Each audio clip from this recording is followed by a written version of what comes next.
2029 సార్వత్రిక ఎన్నికల్లో తెలుగుదేశం పార్టీ జనసేన కలిసి పోటీ చేస్తే ఆ రెండు పార్టీలకి 50% పైగా ఓట్ బ్యాంక్ వచ్చేటువంటి అవకాశం ఉందని, వైసీపీకి అలాగే జగన్మోహన్ రెడ్డికి అడ్రస్ గల్లంతవడం ఖాయం అంటూ ఉండవల్లి అరుణ్ కుమార్ సంచలనమైనటువంటి వ్యాఖ్యలు చేసిన నేపథ్యంలో ఈ అంశం మీద మనం పూర్తి స్థాయిలో విశ్లేషణ చేసుకుందాం. ప్రస్తుతం మనతో పాటున్నారు ప్రముఖ సీనియర్ జర్నలిస్ట్ డివిఎస్ గారు. సార్తో మాట్లాడదాం. సార్ నమస్తే. సార్ నమస్తే.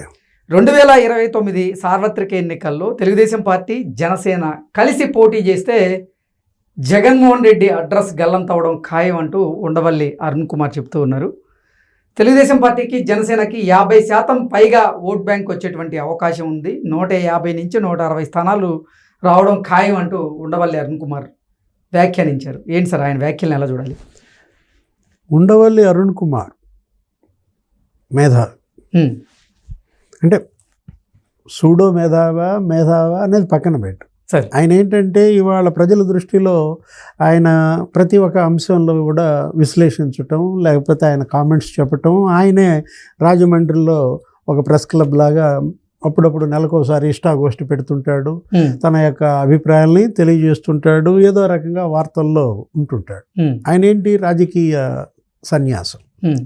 రాష్ట్ర విభజన దరిమిల కాంగ్రెస్ పార్టీ మరి అప్పుడు రాజీనామా ఏం జరిగింది, వెంటనే అప్పటి నుంచి అజ్ఞాతంలోకి వెళ్ళడం, ఈ విధమైన వార్తలతో ఒకరోజు పొగుడుతాడు, ఒకరోజు విమర్శిస్తాడు, ఒకరోజు జగన్ను పొగుడుతాడు, ఒకరోజు మళ్ళా విమర్శిస్తాడు, ఏదో రకంగా వార్తల్లో ఉంటూ అటు మార్గదర్శిని రామోజీరావు గారు చనిపోయినా వదలకుండా ఆ వేటాటు కొనసాగిస్తూ ఉండవల్లి.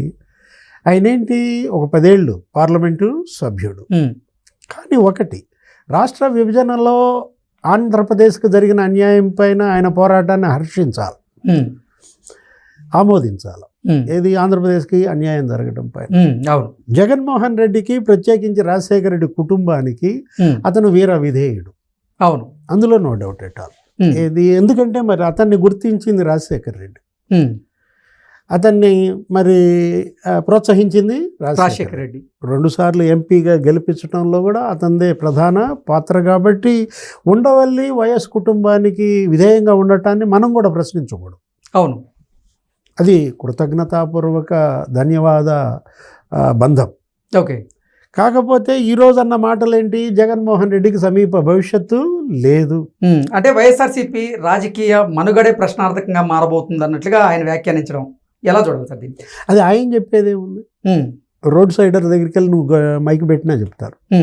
ఇప్పుడు ప్రతి సామాన్యుడు కూడా చెప్పే అభిప్రాయమే తప్ప, అంటే సామాన్యుల గొంతే ఉండవల్లి అంటావు నువ్వు మళ్ళీ మార్చేసి. అంటే ఉండవల్లి సామాన్యుడి గొంతు కాదు.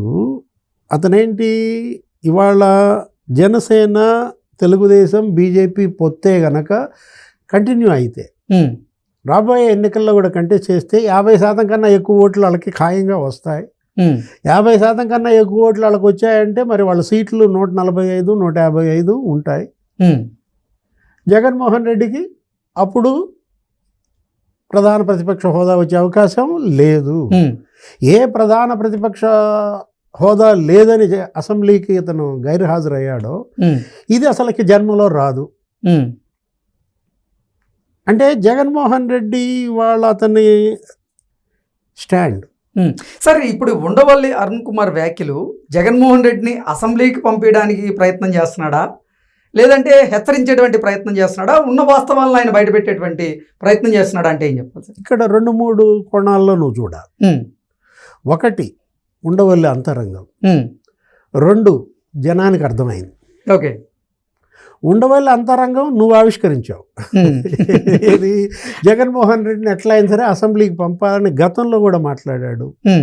అనేక సందర్భాల్లో అండర్ కరెంట్ అదే సందేశం ఇచ్చాడు. చంద్రబాబు ఎలా వెళ్ళాడు, ఆయనకి 23 సీట్లతో ఉంటే మరి వెళ్ళలేదా, నువ్వెందుకు వెళ్ళవు, వెళ్ళు అవమానపడు, ఆ తర్వాత గైర్హాజరవు. నువ్వు వెళ్లకుండా డే 1 ఆన్వర్డ్స్ ఈ బహిష్కరణ ఏంటి? అయినా ఇతనికి అండర్ కరెంట్ మెసేజ్ అర్థమవుద్దా? ఓకే. ఇప్పుడు డైరెక్ట్ కరెంట్ మెసేజే అర్థం కాని జగన్మోహన్ రెడ్డికి నీకు అండర్ కరెంట్ మెసేజ్ ఎలా అర్థమవుద్ది?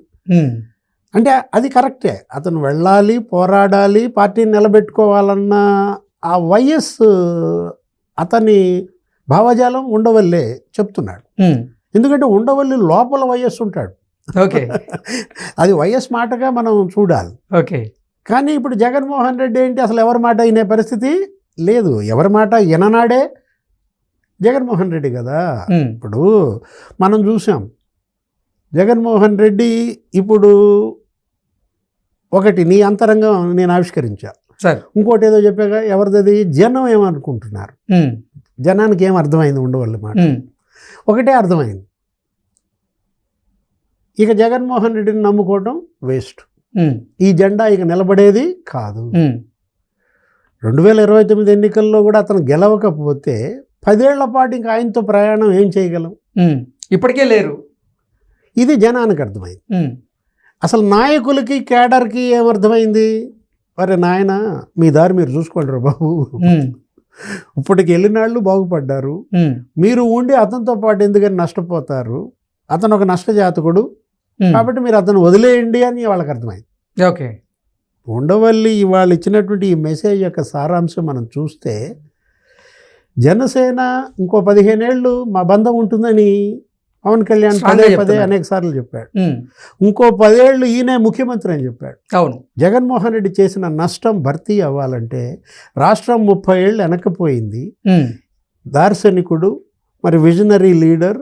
ఇవాళ చంద్రబాబు బ్రాండ్ ఇమేజ్తోనే ఇవాళ ఆంధ్రప్రదేశ్ బతికి బట్టగట్టుద్ది అని, ఈ కూటమి 15 ఏళ్ళు ఉంటుంది అని జనసేన సర్టిఫికెట్ ఇచ్చేసిన తర్వాత, మామూలుగా నువ్వు వస్తువులు కొంటుంటావు మార్కెట్కి పోయి, ఎలక్ట్రానిక్ గూడ్స్ ఇవన్నీ కొంటుంటావు, ఫోన్లు గిన్లు, లేకపోతే దాని మీద నువ్వు ఒక మార్క్ వేసి ఉంటుంది బ్రాండ్, హోలోగ్రామ్, ఐఎస్ఐ బ్రాండ్ అనో ఏదంటే మామూలుగా. దీనికి ఐఎస్ఐ ఉందా? ఇప్పుడు పవన్ కళ్యాణ్ ఇవాళ ఐఎస్ఐ బ్రాండ్ వేసి పారేశాడు కూటమి మీద. ఏంటి, చంద్రబాబే ఇంకో 10 ఏళ్ళు సీఎం, 15 ఏళ్ళు ఎన్డీఏనే ఉంటుంది. మరి ఉండవల్లి ఈ మాట అనకేమంటాడు? అంటే ఉండవల్లి యొక్క ఈ ఫ్రస్ట్రేషన్ అంటావా, లేకపోతే ఒక నిరాశోపహతమైన ఈ వ్యాఖ్యల వెనుక ఈ పొత్తు మరో 15 ఏళ్ళు ఉంటుందన్న పవన్ కళ్యాణ్ అల్టిమేటం కనపడుతుంది సార్. అంటే ఈ పొత్తును నువ్వు ముందు బ్రేక్ చేస్తేనే నీకు భవిష్యత్తు అనే అండర్ కరెంట్ మెసేజ్ కూడా ఉంది. ఇప్పుడు దీనిలో జగన్మోహన్ రెడ్డికి చాలా మెసేజ్లు ఇచ్చాడు కృష్ణ, అతను అర్థం చేసుకోవటంలా.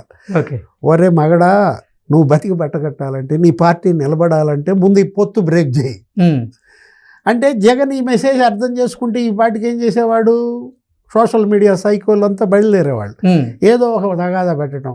ఇప్పుడు ఆ అన్న ఆమె మిస్సెస్ ఉంది కదా, ఎవరు, పవన్ కళ్యాణ్ మిస్సెస్, తిరుపతి వెళ్ళారు. దానిపైన ఇంకేదో ఒకటి వీళ్ళు రంగు పూసి పోస్టులు పెట్టేసేవాళ్ళు. ఇప్పటికే పెట్టారు. అంటే పవన్ కళ్యాణ్ గారికి పట్టాల రవి గుండు కొట్టిస్తే మరి నీకెవరు గుండు కొట్టించారు అన్నట్లుగా కొంతమంది అసభ్యకరంగా కొన్ని పోస్టులు పెడుతున్నారు. నిజంగా అసలు దీన్ని ఎలా చూడాలి అంటే అర్థమైంది అనమాట. ఉండవల్లి అండర్ కరెంట్ మెసేజ్ కొంతవరకు అర్థమైంది అనమాట.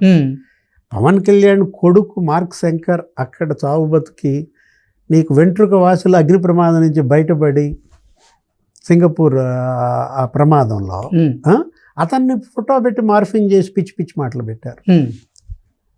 ఇప్పుడు దాని మీద కేసులు పడ్డాయి. ఇప్పుడు మరి అన్న ఈమెను ఉద్దేశించి ఈ విధమైనటువంటి గుండు మీద పోస్టులు పెట్టడం, మీమ్స్.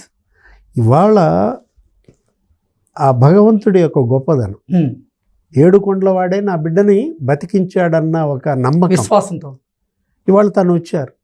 ఆమె క్రిస్టియన్, కానీ జగన్మోహన్ రెడ్డి లాగా ఏమి ఎదురు తిరగలేదు, నేను సంతకం పెట్టనని లేదు, చక్కగా గౌరవించింది, తెప్పించుకుంది ఆ రిజిస్టర్, సంతకం పెట్టింది. ఈ దేవుడి మీద నమ్మకంతో నేను వచ్చాను, నేను క్రిస్టియన్ని, కానీ ఏడుకొండల వాడి మీద భక్తితో నమ్మకంతో వచ్చి దర్శనానికి చక్కగా సంతకం పెట్టింది. ఈ మాత్రం విఘ్నత, హుందాతనం గతంలో మనం జగన్మోహన్ రెడ్డిలో చూడలేదు. వాళ్ళు క్రిస్టియన్స్. ఎవరు, జగన్మోహన్ రెడ్డి కుటుంబం ఇవాళ కదా, ఇది 4th జనరేషన్. నీకు వెంకటరెడ్డి, రాజారెడ్డి, రాజశేఖర్ రెడ్డి, జగన్మోహన్ రెడ్డి, 4 తరాలు మీరు క్రైస్తవులై మీరు తిరుమల తిరుపతి దేవస్థానానికి వెళ్తే రిజిస్టర్ మీద సంతకం పెట్టమంటే పెట్టకుండా వెళ్ళిపోయాడు. రాజశేఖర్ రెడ్డి అలాగే చేశాడు. అంటే ఎవరు నిజమైన క్రైస్తవులు అనేది ఇక్కడే మనకు కనపడుతున్న పరిస్థితి. నువ్వు సోనియా గాంధీ పెట్టింది, అబ్దుల్ కలామే అసలు ఆయన అక్కడ ఢిల్లీ నుంచి అడిగి తెప్పించుకున్నాడు.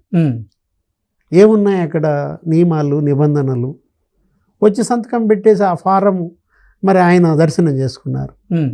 ఇప్పుడు పవన్ కళ్యాణ్ భార్య అంటే వీళ్ళు ఇవాళ పరమత సహనం కాదు, పరమత గౌరవం. ఇవాళ జగన్మోహన్ రెడ్డి ఇవాళ ఏంటి అతని యొక్క దీన్ని ప్రశ్నార్థకం చేసింది. ఇతర మతాల పట్ల జగన్కి ఎటువంటి గౌరవం ఉంటుంది, జగన్ ఎలాంటి వాడు అనేది ఇవాళ మరోసారి ఒక దీనిలోనే బయటపడిన పరిస్థితి. అంటే ఇంకా ఎవరు జగన్ని నమ్మే పరిస్థితి లేదు అనేది నీకు ఇవాళ ఉండవల్లి కామెంట్సే సాక్ష్యం అన్నమాట. ఓకే, వైఎస్ఆర్ కాంగ్రెస్ పార్టీకి ఇక భవిష్యత్తు లేదు, ఉన్నాళ్ళు కూడా దూకేసేయండి. జగన్ వదిలేసి ఎవరైతే బయటికి వెళ్ళారో వాళ్ళంతా బాగుపడ్డారు.